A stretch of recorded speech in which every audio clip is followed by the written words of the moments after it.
Hi guys, welcome back. Have you ever wondered why some products become huge hits, household names even, while others, even really good ones, just don't make it? Is it all about having a brilliant idea or a fantastic team, or is there some element of luck involved? Today, we're going to look closely at what really drives success in startups. Get ready to rethink what you thought you knew about building a successful business. Let's start with two interesting real world examples that show just how mysterious this can be. First, consider the Zooter scooter. This was a big hit in the early 2000s.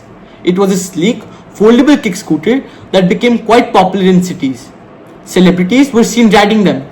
Even comedian Tommy Chong reportedly loved his, and Steve Jobs apparently had one in his Pixar office. With this kind of early and widespread success, the founders thought, wow, business is easy. They had a product that seemed to click instantly with people. But then let's look at Veloci, an electric motorbike. This machine was innovative, looked great, and got excellent reviews from tech critics who praised its design and performance. Yet despite all the positive feedback, the Veloci didn't do well commercially. The company never managed to turn a profit and shut down. This sharp difference, one product a hit, the other a miss, even though both seemed brilliant, brought up a big question for entrepreneurs and researchers. What actually determines if a startup succeeds? Is it truly all about the initial idea? Is it perfect timing? Or is it more about the team behind the product? This question has led to two main often opposing viewpoints in the world of starting businesses. Perspective 1. The idea is everything. Many entrepreneurs strongly believe that the core idea is the most important thing. Take Sabir Bhatia, the founder of Hotmail. He was so convinced his idea for a free web-based email service was a winner that he even made two different business plans. A general one to show most investors and a very detailed real one that he only shared with people he completely trusted. For him, protecting that unique idea was crucial. He saw it as an entire foundation of his future success. The belief here is that a truly revolutionary idea will always find a way to become big. Perspective 2. The team matters more. On the other side of the discussion, many argue that even an average idea can become something great if an exceptional team is working on it. They believe you could give a really strong team almost any idea and they'd figure out a way to make it succeed. Think about Nest Labs, the company behind the smart thermostat. Its founders, Tony Fadell and Matt Rogers, weren't inventing a brand new product. Thermostats already existed, but they had an impressive history, having played key roles in building the iPod and the iPhone at Apple. Their experience and capability were so highly regarded that they managed to raise a remarkable $60 million from investors. Investors were betting on them, the team, not just the thermostat itself. As Vivek Srinivasan, a founding partner at Live Oak Venture Partners, famously puts it, the three most important things in a startup are the team, and the team.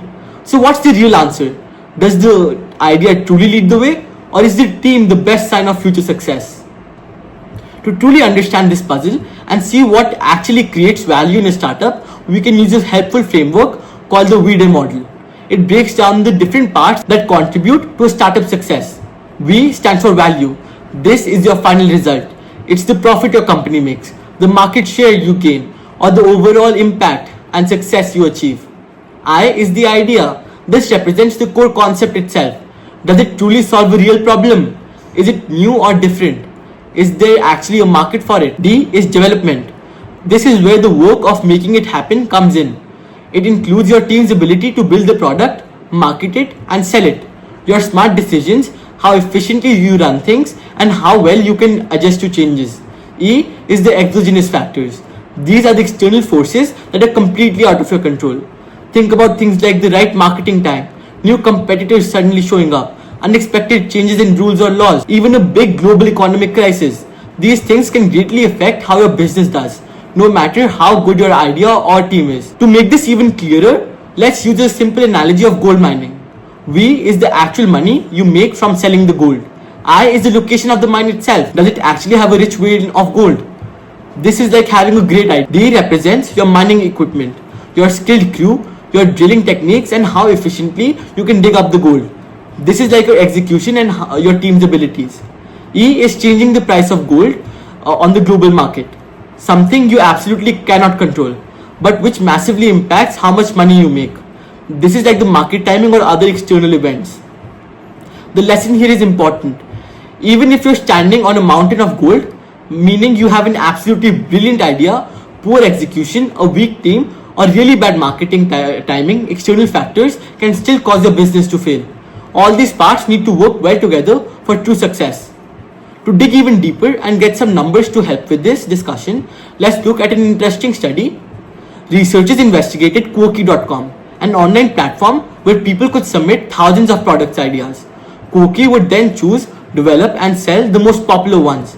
The researchers analyzed over 100 products that were launched through Quirky, including things like clever power strips, cable organizers, and kitchen gadgets like tofu presses. They asked how much does the quality of the raw idea before any development or marketing actually affect how well the product sells. A study from Harvard Business School by Lynn, Riley, and Mason looked at this in detail. They used surveys where real customers rated the quirky ideas and how likely they'd be to buy the product. The results were quite surprising. Just 4 randomly selected customers were better at predicting a product's success than 7 experienced industry experts. This suggests that general appeal and common sense can sometimes be more accurate than expert opinions. Perhaps the most revealing finding, the raw idea quality itself explained only about 6% of the differences in sale. That means a huge 94% of a product's sales success came from other factors. However, ideas still matter. The study also shows that a 1-level improvement in an idea's quality was connected to about 75% higher sales. So while ideas are not the only thing that matters, a better idea certainly gives you a significant boost. It just doesn't guarantee everything. This data suggests that while a strong idea is a great starting point, it's far from the only one, or even the main reason for success. Let's talk about what these findings mean for entrepreneurs in the real world. Ideas are everywhere. Execution is rare. Many people have brilliant ideas, but very few actually act on them. For example, back in 2009, a group of students at a hackathon built a working version of something they called Cab Stalker, which was essentially Uber. Years before Uber became a global company. They had the core idea, but they didn't follow through the execution, didn't build the right team, and didn't manage the market effectively. Uber did all of that, and that's why we use Uber today, not Cab Stalker. This clearly shows how D, development, and E, exogenous factor, can totally overshadow I, idea. Ideas can be copied. In the early days of ride sharing, it was common for drivers to work for multiple services at the same time: Uber, Sidecar, and Lyft. If the idea of a tap a button, get a ride were the only thing that mattered, no single company would have become dominant. But Uber succeeded because they executed much better. They put more money into technology, expanded into more cities faster, attracted more drivers and riders, and raised huge amounts of capital. The better development and smart market strategies made the difference, not just their initial concept. So what should aspiring entrepreneurs actually do with this information? Yes, the idea matters, but it's not enough.